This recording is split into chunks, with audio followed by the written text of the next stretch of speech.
Nunca vi ninguna de estas cintas.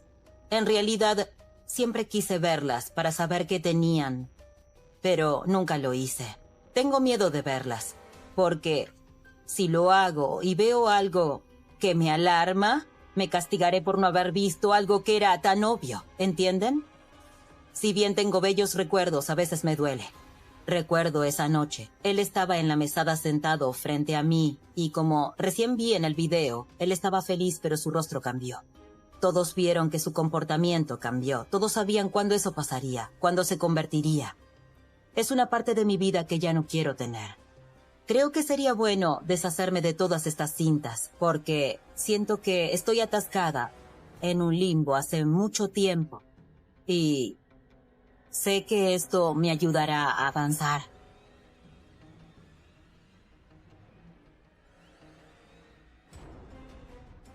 Su error fue no haber guardado su propio secreto. No es la persona a quien yo creí que era. Las cosas cambiaron tan rápido y tan de golpe. Lo siento. Esto no tenía que pasar. En este momento siento lo mismo que cuando vivía con él. ¿Podemos parar? Por supuesto. De repente me siento tan... Siento que estoy de vuelta en esa casa. Siento que sigo atrapada allí. Tengo miedo y él está en prisión. No va a salir. Pero tengo miedo y no sé por qué. Sé que accedí a hacer esto, pero creo que fue un error. Crecí en New London, Connecticut. Estaba en la marina como fotógrafa. Cuando me divorcié de mi primer esposo, mi vida era un desastre. Y fue su decisión criar a los niños, y eso fue en 1985. Necesitaba un cambio, quería mudarme a algún lugar sin nieve, quería un nuevo comienzo. Me mudé a Georgia en 1994 y conocí a Craig en agosto del 98. Estaba en la casa de una amiga, haciendo una fiesta, tomando cerveza, cantando karaoke y haciendo cosas estúpidas. Y cuando desperté la mañana siguiente, había un tipo sentado en su sofá y pensé, ¡oh! Es un encanto. Cuando lo vi, tuvimos química al instante. Lo primero que pensé fue, es el indicado. Sentí mariposas y tenía una sonrisa enorme. Recuerdo que él me dijo, tal vez deberíamos salir a cenar algún día. Vi que él estaba interesado y yo sin dudas lo estaba. Parecía ser muy amable y hablamos, era muy divertido. Nadie creería que era una persona irritable. Nadie creería que era una persona abusiva. Nadie creería que era una persona capaz de matar a alguien. Nos engañó a todos.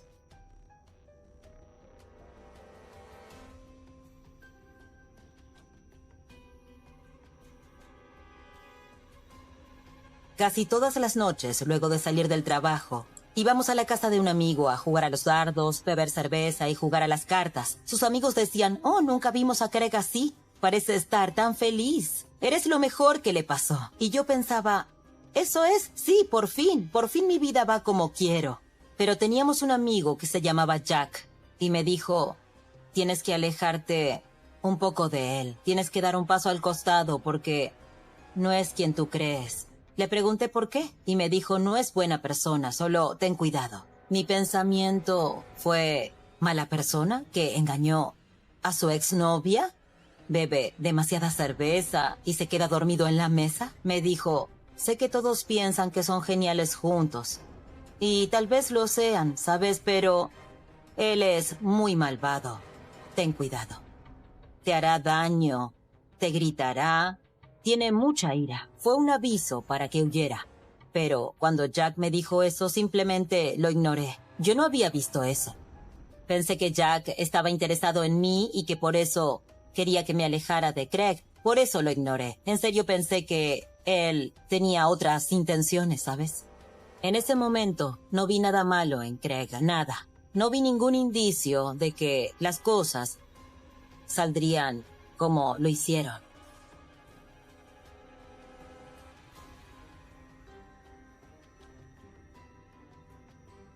Cuando nos mudamos juntos, no tardé mucho en ver un lado diferente de Craig. Comencé a ver momentos en los que su ira brotaba.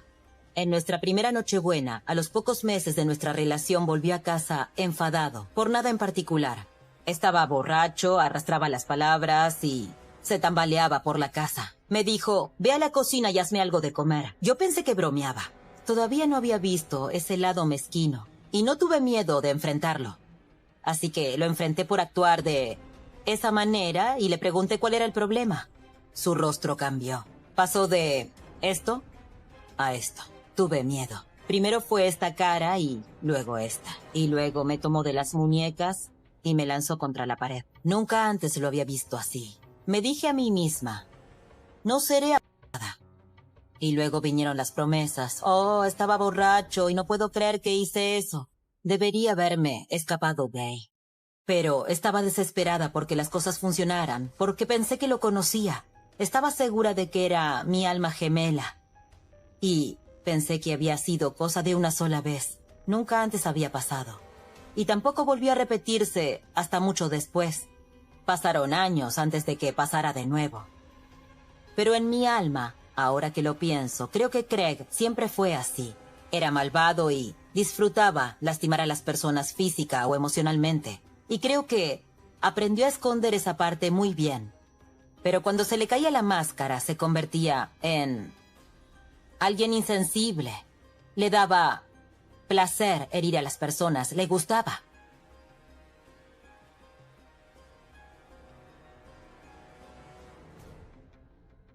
Siempre fui muy aprensiva. Siempre me preocupé por las cuentas que había que pagar y, por supuesto, de que tuviéramos dinero. Un día estábamos hablando sobre el dinero y yo estaba un poco preocupada. Craig dijo que no me preocupara porque estaba por cobrar mucho dinero. Y me dijo, hace años, mi primo Terry y yo hicimos pólizas de seguro de vida del otro. Y ahora está desaparecido, así que cuando sea declarado muerto, recibiré el dinero de la póliza. No te preocupes demasiado. Le pregunté, ¿está desaparecido? ¿En serio? Y me dijo, sí, encontraron su auto en el pantano Okefenokee.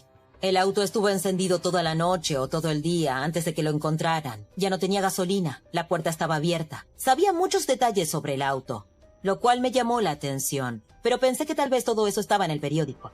Nunca antes había oído de Terry. Me mudé aquí en 1994 y todo esto pasó en 1991.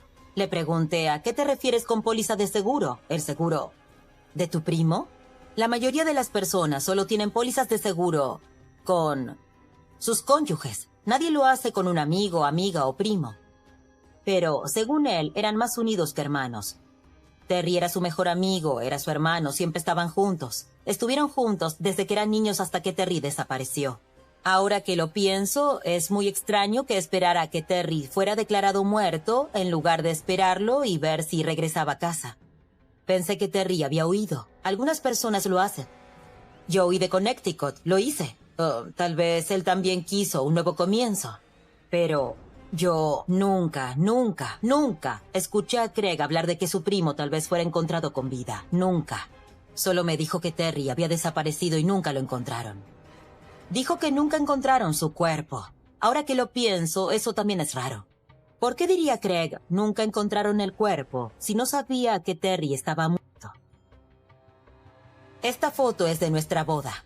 Fue un día muy hermoso. Nos casamos el 13 de mayo del 2000. Fue mi cuento de hadas. Todo era perfecto.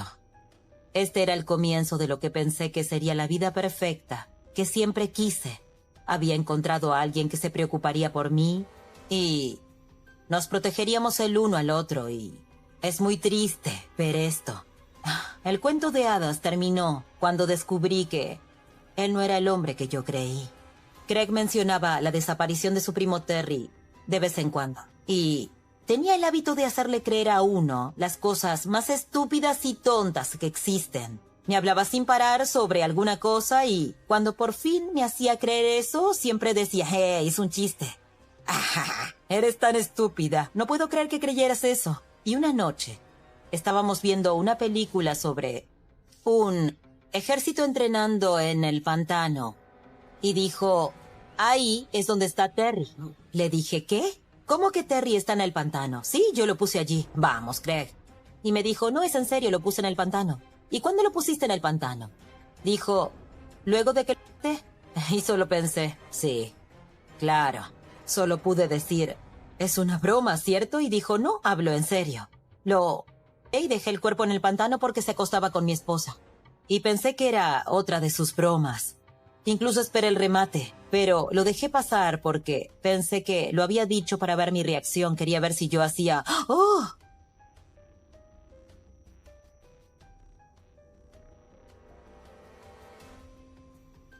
La historia siempre escalaba un poco. Primero lo puse en el pantano, luego lo corté en pedazos y lo puse en el pantano, luego lo metí en bolsas y a los 4 o 5 años de nuestro matrimonio comenzó a usar la desaparición de Terry para amenazarme. Recuerdo muy bien una noche que él había salido de fiesta. Yo no tenía ganas de ir, quería quedarme en casa. Cuando volvió comenzó a decirme todas las cosas horribles que soy y todas las cosas horribles que había hecho. Fue un aluvión de odio. Dijo cosas horribles, que era fea, asquerosa, estúpida y que nunca hacía lo que él me decía. Me llamó inútil y que era una buena para nada. Yo me quedé sentada en shock. No sabía qué decir. Y luego comenzó a decirme que iba a dejarme en el pantano como a Terry, que sería carnada para caimanes. Te mataré como hice con Terry, te mataré, te haré pedazos, te pondré en el pantano y nunca nadie encontrará tu cuerpo. Me dijo que si había salido con la suya 20 años antes, que no sería problema porque ya lo había hecho antes y lo volvería a hacer. Los ojos de Craig expresaban puro odio. Fue aterrador y me hizo creer cada palabra que dijo. No tenía dudas de que decía la verdad. Estaba diciendo la verdad. Y si era verdad que lo había hecho antes, ¿entonces qué? Si le fue tan fácil a su primo, que tanto amaba, le sería muy fácil hacerlo con cualquiera. Oh, por favor, estaba muerta de miedo. Quería salir corriendo de ese lugar, pero no tenía dinero. ¿A dónde iba a ir? Mi familia estaba en Connecticut y no éramos muy cercanos, así que tampoco podía ir allí. Si lo dejaba, me encontraría. Si llamaba a la policía por la forma en la que me trató, saldría de prisión y me moriría. Así que decidí vivir con eso, aguantar todo y esperar que nada de eso fuera verdad. Esta es la persona detrás de la máscara. No puedo verla porque es la persona que vi todos los días.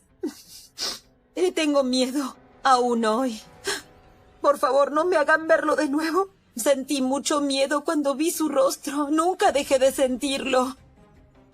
Verlo me llevó de nuevo a esa casa, donde tenía tanto miedo y pánico. Esa es la persona que veía todo el tiempo y es la persona que veo cuando recuerdo todo. No pensé que reaccionaría así. Estoy temblando. Estoy estupefacta con mi reacción a esa fotografía. Creí que ya lo había superado.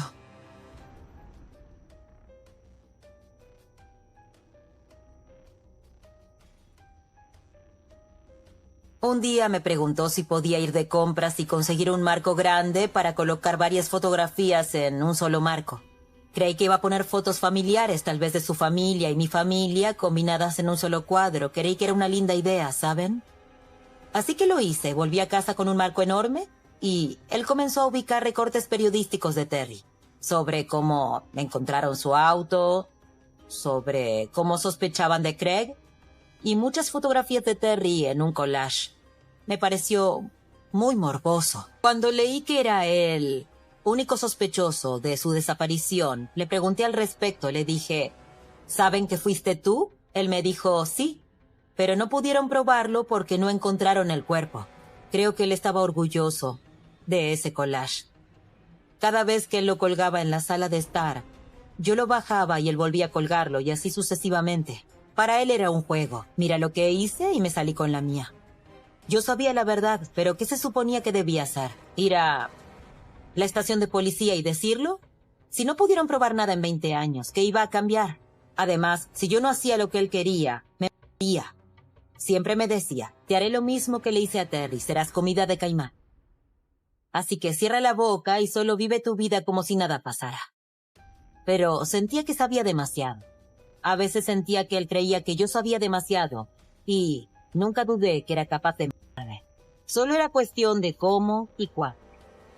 Esta es la fotografía que Craig había puesto en el marco como parte de su collage. Es Terry. Esta es la única fotografía que conozco de Terry. Estaba justo en el centro del collage y todos los recortes estaban alrededor. A veces sacaba cosas del marco y movía los papeles. Ponía a Terry aquí, más hacia arriba y los recortes por acá, o si no, bajaba a Terry.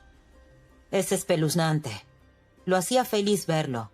Nunca conocí a Terry ni a su familia. Me siento mal por su madre. Me siento mal por ella porque murió sin saber. Murió pensando que Craig se había salido con la suya. Y me siento mal por eso. Con el tiempo mi imaginación solo creció y cada vez creí más y más en su historia. Cuando nos mudamos a otro lugar, estábamos en la habitación desempacando sus cajas y guardando la ropa. Craig tenía una caja de metal, era así. Era una caja pequeña, verde militar, que estaba cerrada. Mientras la sacudía, le pregunté qué tenía dentro y me dijo, es mía, tiene cosas privadas, déjala donde está. Y yo, que soy curiosa y siempre quiero saber, le pregunté, ¿qué es eso? ¿Qué es eso? ¿Qué es eso? Como un niño, ¿qué es esto? ¿Qué es esto? Le dije, en serio, quiero saber qué tiene. Ábrela, quiero saber qué tiene. Cuando comencé a hacer preguntas sobre la caja, todo cambió. Me sacó la caja de las manos y dijo, nunca vuelvas a tocar esa caja de nuevo. Es mi propiedad privada. No la toques. Por un momento pensé que iba a golpearme con ella, en serio. Y sentí mucho miedo.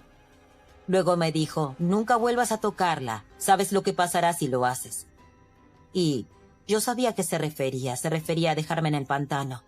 Al principio pensé que tal vez tendría revistas gráficas que no quería que viera, pero la caja era muy pesada. Así que seguro estaba escondiendo algo que, si otra persona encontraba, sabrían sin lugar a dudas que él estuvo involucrado en la desaparición de Terry. Tenía tanta curiosidad, quería saber lo que había ahí dentro, pero tenía mucho miedo de verla, aun cuando él no estaba en casa. Y no tendría idea si yo la vi o no. No lo hice porque estaba segura de que él notaría si la habría movido o no. Tenía mucho miedo de abrirla y nunca, jamás supe lo que había en esa caja. Un año le regalé a Craig un armario de armas que tenía llaves. Era uno de esos con frente de vidrio en la parte superior y compartimientos con llave en la parte inferior. Él tomó las llaves y nunca me dio acceso al armario. Nunca le presté mucha atención a eso hasta que nuestro matrimonio se puso peor y peor. Y peor, comencé a tener más miedo de lo que pasaría. Y eso me hizo entender que quería saber lo que había en ese armario. Pasaba mucho tiempo sola cuando él se iba a trabajar, así que encontré el momento para hacerlo. Desatornillé las bisagras y saqué la puerta. Encontré una pistola negra que no sabía de dónde había salido. Nunca antes había visto esa arma. Así que me puse un poco nerviosa. Me asusté porque pensé por qué tenía un arma que yo no conocía. Y era un arma pequeña de este tamaño. Detrás del vidrio había dos armas. Había un rifle calibre 22 y una escopeta. Estaban a la vista, no había motivos para esconderlas. ¿Por qué estaba escondiendo la otra? Estaba oculta por algo. Y pensé que esa era la pistola con la que iba a matarme. Porque era fácil de esconder, no le había costado deshacerse de ella. Tuve que ser meticulosa y poner cada bisagra donde estaba. Me aseguré de que todo quedara perfecto. Si Craig hubiese visto ese armario, me habría matado, me habría dejado en el pantano. De eso estoy segura, no me caben dudas. Me lo dijo muchas veces.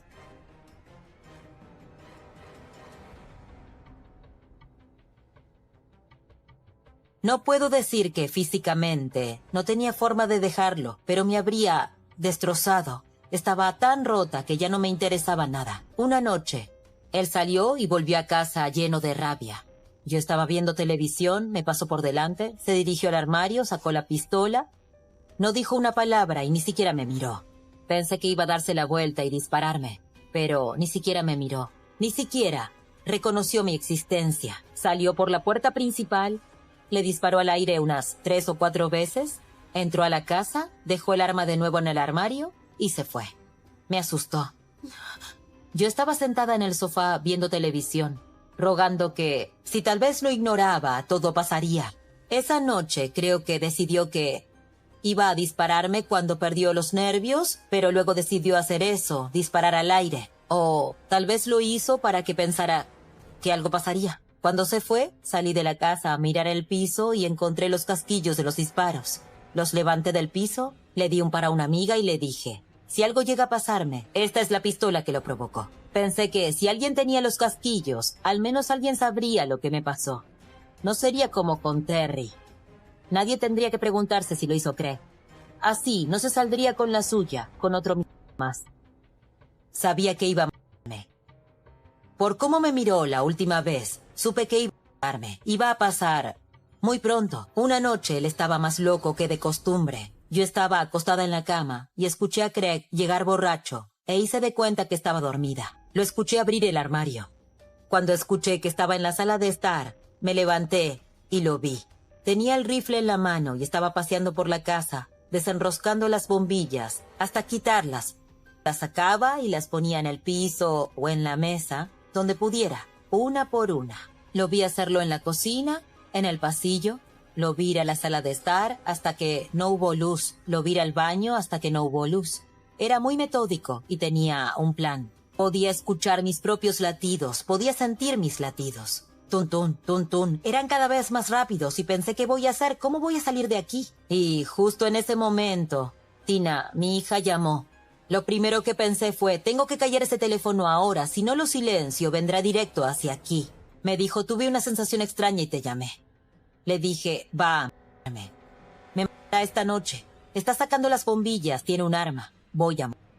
Me dijo que colgara el teléfono y saliera de la casa. Apenas colgué, miré a mi alrededor y no lo vi. Salió por la puerta principal a cortar la línea telefónica. Cuando salió por esa puerta, yo salí por la puerta trasera. Corrí hacia la calle y esperé a que Tina me pasara a buscar. Tina estaba teniendo problemas maritales, así que se mudó a mi ciudad porque no tenía dónde ir. Me subí a su auto y fuimos a su casa. Me salvó porque esa noche iba a morir, no tengo dudas. Ella no tenía dudas, lo sabíamos.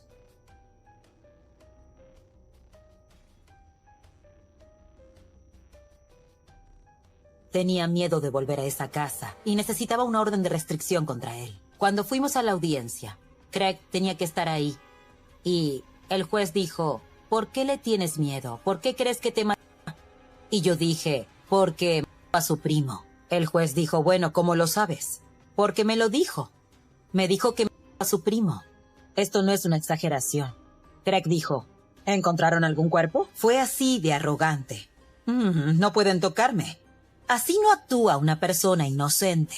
Y aún así el juez no me creyó. Dijo, bueno, lo pensé y no creo una palabra de lo que dice, pero vamos a pecar de cautelosos y darle la orden de restricción. Tiene 2 semanas para salir de esa casa. 2 semanas.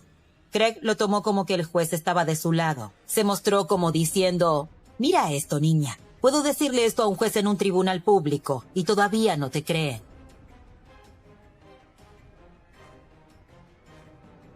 Ese viernes por la noche, cuando conseguí la orden de restricción, hablé con Tina por teléfono y me dijo, bien, me alegra que consiguieras la orden. En un rato voy para allá. Pero nunca vino y pensé, se habrá distraído con otras cosas. Y al día siguiente recibí una llamada de un amigo de Tina y me dijo, deberías ir a la casa del novio de Tina, porque hay policías por todas partes y parece que algo sucedió. Cuando llegué y vi a todos esos policías, pensé, ¿qué rayos? Había cinta bordeando la zona y cuando me acerqué, una mujer me preguntó si era Robin y le dije que sí. Luego me preguntó si era la madre de Tina y le dije que sí. Y dijo, lo siento, falleció. Le dije, déjeme entrar, puedo ayudarla, solo déjeme entrar. Sé que es una locura, pero en ese momento mi cerebro no lo quiso aceptar. Escuché la palabra, pero mi cerebro no lo aceptó. Así que pensé, yo lo arreglo, puedo arreglarlo, puedo ayudarla. Solo déjeme entrar a cuidarla. Lo único que dijo fue, es una escena del crimen, no puede entrar. Yo pensé, ¿escena del crimen? Y luego caí. Nunca la vi. No me permitieron verla. La llevaron inmediatamente a Atlanta para la autopsia. Tina murió de una sobredosis de drogas enorme. Cuando me enteré de que había sido por sobredosis, supe que Craig no había estado involucrado. No lo imaginé matándola con sus manos. Pero ella murió por las mismas drogas que él tomaba y sé que él se las consiguió. Los tiempos fueron ridículos. Orden de restricción, ella murió. Sé que eso no se dio de la nada.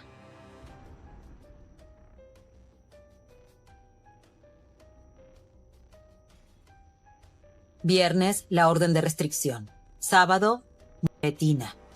El domingo fui directo a la iglesia. El padre de Craig era diácono en esa iglesia. Y cuando llegué, hablé con él y con su esposa. Y les dije lo que había pasado. Su padre lo llamó ahí mismo, cuando yo estaba allí. Llamó a Craig y le dijo, solo quiero que sepas que la hija de Robin Tina murió anoche. Y él dijo, esa se lo merecía. Lo escuché decirlo, esas fueron sus palabras. ¿Qué clase de humano dice algo como eso? A veces cuando pienso en esa conversación, mi cerebro se enfoca en si dijo, ¿se lo merece o se lo merecía? Si hubiera dicho merece en presente, significa que yo lo merecía. Yo merecía que mi hija muriera. Pero dijo merecía en pasado. O sea que Tina merecía estar muerta. Una gran parte de mí cree que Craig le dio a Tina algo que sabía que ella no podría abandonar. La razón es solo una especulación. Pudo haber querido que muriera porque sabía demasiado. No voy a sentarme aquí y decir, Craig hizo esto a propósito y mi hija porque no lo sé, pero mi cerebro cree eso. Nunca me perdonaré por esa situación. La primera vez que vi a Craig vigilándome fue cuando lo vi pasar lento con su auto por mi casa, ida y vuelta de vez en cuando, y tenía miedo de lo que tenía planeado. Tenía miedo de salir y revisar el correo. Tenía miedo de ir a trabajar. Tenía miedo de ir a casa. Tenía miedo de no estar en casa. Tenía miedo de ir a la tienda, porque no sabía si estaría detrás de mí, si me esperaría afuera, o si estaría detrás de un arbusto. Era capaz de cualquier cosa. Hice que una amiga se quedara conmigo por un tiempo. Ella vigilaba mientras yo dormía y viceversa. Tomé fotos de él pasando en su camión con su pequeña arma negra. Cuando se las mostré al juez, lo primero que dijo fue, bueno, no puedes probar que es su camión o que él está adentro. ¿A qué se refiere? Tengo fotos de él y se las estoy mostrando, pero no puedo probarlo. ¿Qué se suponía que debía hacer? ¿Qué podía hacer? No tenía paz y no sabía qué hacer al respecto. Miren cómo se salió con la suya antes, por 20 malditos años. Y yo no sabía cómo defenderme, no sabía cómo pelear. Lo único que podía hacer era esperar a que alguien viniera a ayudarme.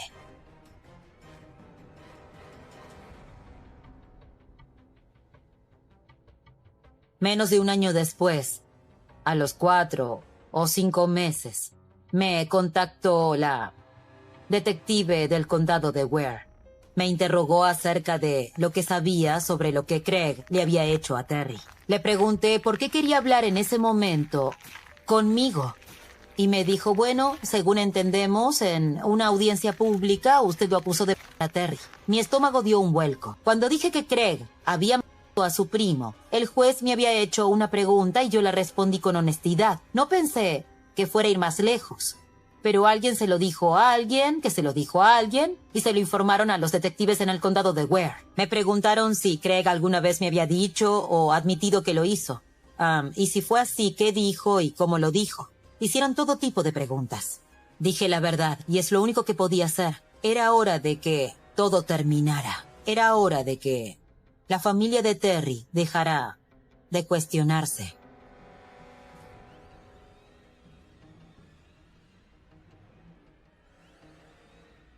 No sabía que tantas otras personas habían testificado. Pensé que yo era la única. Pero todas las personas de nuestro grupo fueron contactadas por las fuerzas policiales y todas testificaron. No podía creer que todo el mundo tenía la misma historia y que nos había dicho cómo, dónde y cuándo había sido Terry. Él se lo contó a todo el mundo. Su error fue no guardarse el secreto.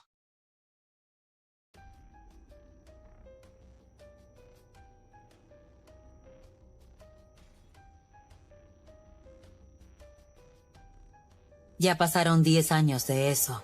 Aún hoy creo que si sale de prisión, vendrá por mí. De vez en cuando busco en internet la lista de delincuentes para asegurarme de que sigue allí, porque me preocupa que le den la libertad condicional. En mayo de 2019, cumplía con los requisitos para aplicar a la libertad condicional. Y no sé qué tan lejos irá para intentar encontrarme, porque lo único que tiene ahora es tiempo para enfadarse. Y cuando solo tenía poco tiempo para enfadarse, ya era bastante malo. Pero ahora lleva años enfadado. Si alguna vez sale, estoy muerta. Tengo armas en mi casa. Sé exactamente dónde están y sé muy bien cómo usarlas. Estoy lista, por si acaso. Cuando pienso en todo lo que pasé, jamás creí que me casaría con alguien así. La verdad me liberó de esa situación, pero es difícil vivir ahora en la inquietud. Contar la historia me hizo dar cuenta de que me estuve culpando por muchas cosas que no fueron mi culpa. Y todavía tengo mucho trabajo por delante para perdonarme por ciertas cosas, pero creo que esto es muy bueno para mí. Esto me permitirá tener una vida y terminar con todo esto. Gracias. Lo siento.